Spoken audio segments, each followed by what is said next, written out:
That story's crazy. The Fifth Harmony story. Oh yeah, talked about him. But guess who I am now? Lauren Jauregui. Period. So I've talked about Normani a lot on my channel, and I've even talked about Fifth Harmony, but I realized I haven't ever said much about Lauren Jauregui, who was my favorite member in Fifth Harmony days. To me, Lauren always seemed like the one most vocal about Fifth Harmony being overworked and taken advantage of. Decisions on a regular basis to fuck us over, to make us literal slaves, like literally slaves, Allie. We're doing fucking labor every day and we see nothing. And just seemed to be open about not being completely happy while in the group. I wanted to take a look at what Lauren's been doing with her music career since Fifth Harmony disbanded back in 2018 and see what she's been up to. So let's get into it. Lauren actually did several collaborations and features while she was still in Fifth Harmony. She said the purpose of this was to branch out and discover her sound. She worked with artists including Marian Hill, Steve Aoki, and Ty Dolla $ign. Lauren's most popular collaboration from that time was probably Strangers though, which was her song with Halsey. Strangers was praised for being a mainstream love song between two women. Halsey chose Lauren for the collab because she was a fellow openly queer pop artist and she liked the idea of them doing a song together. Lauren was actually voted Artist of the Year at the 2017 British LGBT Awards. Lauren was the primary songwriter on All Night, her collaboration with Steve Aoki. Steve spoke highly of her saying, "She's got so many ideas, she's very meticulous. The attention to detail Lauren has is something I don't find in many people. She's got those ears, the sensibility, and the vision." Lauren also produced the vocals on All Night. In early 2018, it was announced that Lauren would be signing to Columbia Records to release her solo music.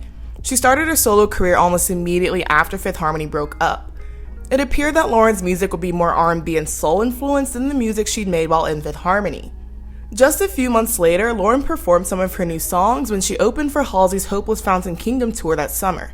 One of the songs was her debut single Expectations, which Lauren officially released in October 2018. She wrote the R&B song herself, and it's about a lack of reciprocity in a relationship. I had like remnant feelings about it, even though I knew it was misplaced, but I still wrote a song about it.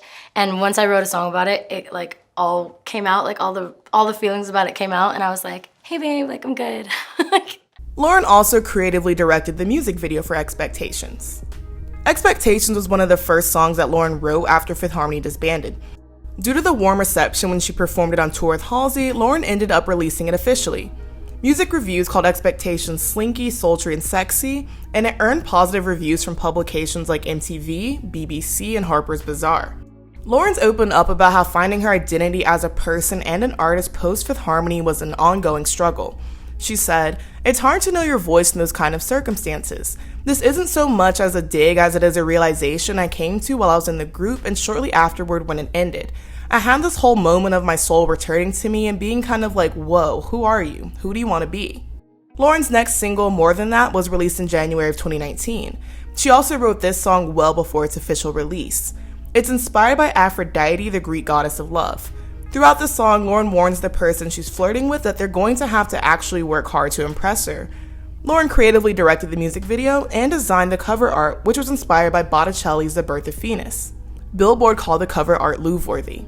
Both MTV and Vogue called More Than That hypnotic, with MTV going on to call the song a sultry number that finds Lauren asserting her dominance.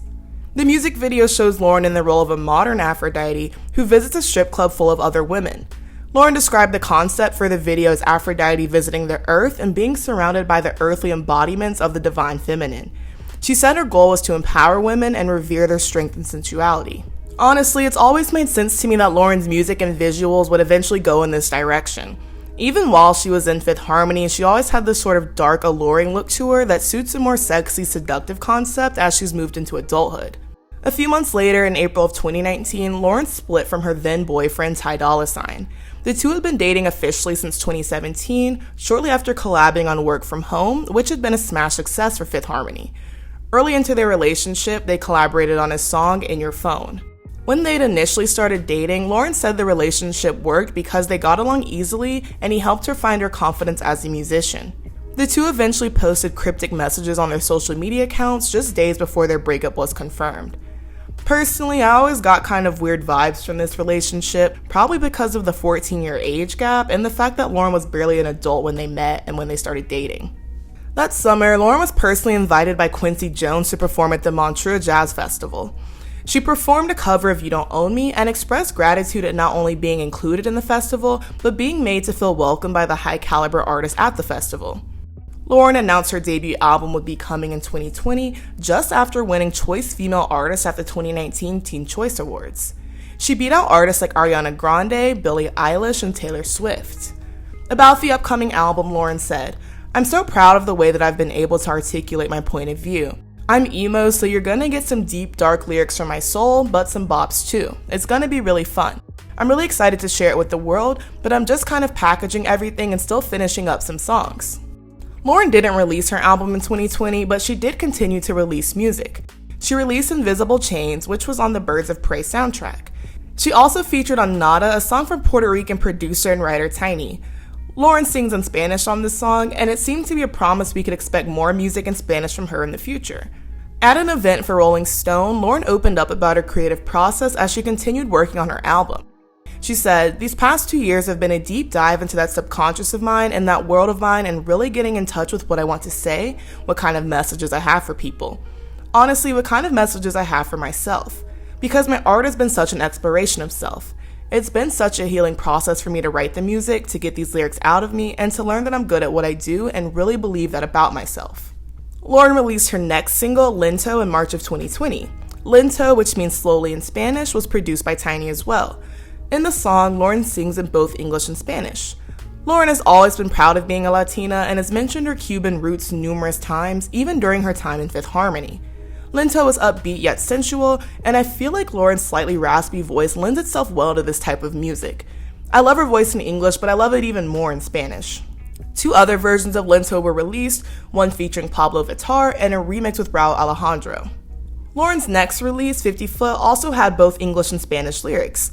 I love when artists do this because 1, I feel like they deliver lyrics differently in both languages, and 2, they can also express feelings and ideas differently in either language. Like several other artists, Lauren's momentum was unfortunately slow due to the pandemic. She'd been slated to perform at music festivals, but her appearances had to be postponed for the following year. However, she lent her vocals to a song on 2021's Big Femme Energy Volume 1, a project by Femme It Forward. The album included songs from other popular female singers like Taylor Parks, Money Long, Tierra Whack, and Kiana Lede. In the fall of 2021, Lauren announced her long-awaited EP, Prelude. The EP is promoted with a pre-release livestream performance. It's cinematic and sultry and dreamy, and I honestly love it. I've seen it a lot of times.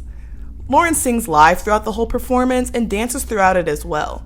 She delivers both vocals and emotion, and you can see here that she has a passion for music that transcends throughout her lyricism, her visuals, and her creative direction. It's just a reminder that Lauren can sing, and I don't think she gets enough credit for that. There are moments where I'm reminded of her contemporaries like Kali Uchis or Jasmine Sullivan, and in a lot of ways, I could see her in a similar lane as them eventually.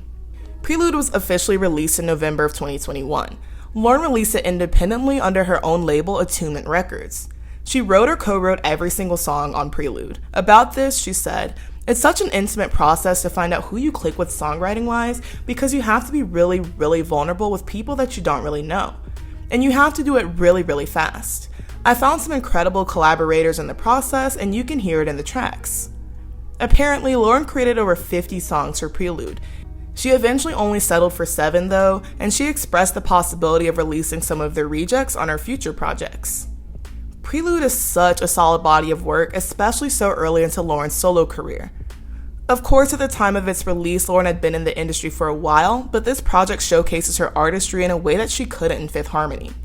From the very first chords on the intro, it's evident that you're not just in for a collection of songs, but an actual experience with a story and some real emotions behind it. I think Lauren is one of those singers where you can actually hear how she's feeling in her voice, which just adds another layer to the music. Instead of getting a sanitized teen pop star, we're getting the rawer, more vulnerable side of Lauren that she's talked about for years, from her struggles with depression and anxiety to finding herself in the public eye. The EP ties together several genres and influences from R&B to hip-hop to pop to Latin music. One of my favorites on the EP, Scattered, has a Vic Mensa feature. Timbaland produced the track Falling, and I'm not sure how to explain it, but it sounds like a song you'd hear in some drama about a woman in her early 20s. Like, in a way, it has Insecure vibes or something almost. It definitely gives, like, my life is in shambles, but I'm figuring it out vibes, and I love it. On Guard is another favorite. It reminds me of Focus by her, but it expresses more hesitance to love someone than her song does. It's interesting because I tend to fall into things really quickly, and I think I was contemplating what it would be like if I actually protected my heart and didn't just move so quickly. The song has a feature from Black, who's also collaborated with former Fifth Harmony member Normani. Sorry is the song that gives me the Jasmine Sullivan vibes, and I think it's because of the orchestral production, as well as the fact that she and Lauren both have these raspy, soulful voices. I really love how throughout Prelude, Lauren blends classical music and instruments with R&B to create a vibe that should feel romantic, but instead it feels heartbreaking and dramatic. And don't want to say she adds trumpets and Spanish lyrics that are a direct homage to her Cuban roots. Was it important for you to sing in Spanish on this project? Song hits you right in the genitals, doesn't it? In the genitals! Wow. You saw that tweet? Yes, I Y'all be did. watching my Twitter, huh? Yep. Lauren has said that Prelude is just that, an introduction to another project she has coming up soon. She said it felt great to be able to write her own music and not have to wait to be told by anyone that it was good enough or ready to put out. This body of work is amazing because it shows that Lauren is a vocalist, a lyricist, and a creative director all in one. Like, she really knows how to execute a vision. Her music isn't complex to the point where it's unrelatable, but it's also not so generic that I can't tell what she's trying to achieve. From interviews that Lauren's done, it's also clear that she's good at articulating what she wants out of her music, which seems like it helps her to get the best possible result out of her sound engineers and her producers and the artists who feature. And this is even more impressive knowing that Lauren's never had any formal music training, but creates from a place of intuition and emotion. I feel like a lot of the great artists do because sometimes you just can't teach certain aspects of creativity that are required to make good music. For her work on Prelude, Lauren Jauregui won Breakthrough Media Artist at the 2022 GLAAD Awards. After its release, she did a few small intimate shows to promote the EP. The venues were a lot smaller, and Lauren delivered more stripped-back performances that were likened to cabaret-style shows. She said she wanted to have more intimate moments with her fans prior to going on a bigger tour. In the summer of 2022, Lauren accompanied Banks as the opening act on her Serpentina tour. Lauren's also announced dates in South America for her upcoming tour and Evening with Lauren Jauregui. Most recently, Lauren's featured on Snow the Product's song Pina. Even though it's just a feature, like I said, there's just something that just hits different about Lauren singing in Spanish. She's still currently working on her second EP, in which she plans to do more Spanglish and Spanish music that she didn't showcase as much on Prelude. In her personal life, Lauren's been involved with activism and several causes such as mental health, education, and the LGBTQ community. Back in 2016, she penned an open letter to Trump supporters explaining how what they might consider to be just a difference in opinion could have real and harmful effects on multiple marginalized communities.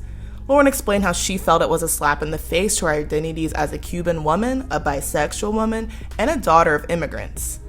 In 2018, she served as a moderator for a panel on immigration activism hosted by Teen Vogue. Lauren has said multiple times that she aims with her presence and her music to provide representation for members of the LGBTQ community. Lauren's been open about how being questioned about her sexuality and attempting to navigate it in the public eye, especially as a teenager, was really hard for her. Lauren's also participated in several women's marches, attended and spoke at several protests, and regularly uses her platform to encourage fans who are able to vote. Early on in the pandemic, Lauren performed for Together at Home, a virtual campaign meant to unite people virtually, but also to encourage them to take proper health precautions.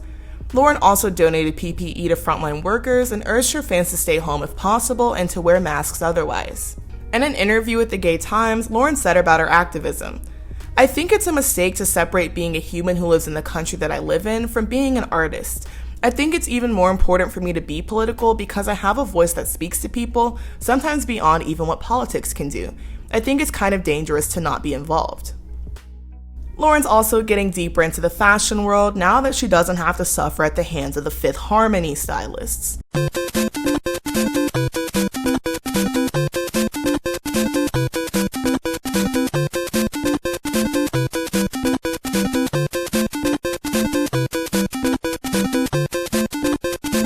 She's the Savage X Fenty ambassador and has been for a little while now. She's also taken part in several shoots for fashion magazines and has attended several events for Fashion Week. It seems like Lauren's happier with a lot more agency and creative control in her career. She's only 26, and sometimes I forget how young all of Fifth Harmony still is just because they were so young when the group got their start. So she still has a lot of time to keep growing and evolving in her music. It feels like a lot of people have overlooked Lauren's solo career in favor of Camila Normani, which is a shame because Lauren is really paving her way as an artist, both in R&B and Latin music. Honestly, I could see Lauren's career having a similar trajectory to someone like Becky G, who started off in the English market but became a superstar after crossing over into the Latin market. A lot of Americans act like Becky G flopped or fell off, but in reality, she just went to a market that embraced her more, and now she's doing bigger numbers than a lot of our faves are. Becky herself said that she felt lonely in the English market, and that feeling changed when she relaunched her career. I think sometimes we Americans forget how huge some artists are in other countries just because they aren't as big in the United States. I could definitely see Lauren going down like a Becky G, Carol G, or a Natty Natasha sort of path. She's already worked with a lot of popular Latin artists, so I feel like if she wanted to rebrand or release more Spanish music, which she said she plans to, she'll find a lot of success there. I mean, regardless, I'll be listening to whatever she puts out because that woman is an artist. Now I get why Lauren was so pissed in Fifth Harmony, because she probably had a lot of talent to showcase and that was being stifled. Lauren's definitely versatile, but still comes off as sure of her artistic voice and direction. I do hope that in the future that people begin to give her the credit as the creative she is, and hopefully it'll come as she continues to grow in her art. Lauren shows such a passion and excitement for her music, and to me, she's another example of an artist that proves good music comes out of just letting artists take control over their career, especially when they have the creative eye and ear that Lauren has. I hope this video has convinced you to check out more of Lauren's work because it's honestly amazing. Like, I would have never predicted that she had so much just creativity and raw talent in her because they really didn't let her show it that much in Fifth Harmony. But as always, let me know what you think. Be sure to like, comment, and subscribe, and I will see you guys very soon. Also, by the way, let me know if you want an Allie and Dinah video because they deserve one also. But anyways, I'll see you guys soon. Bye-bye.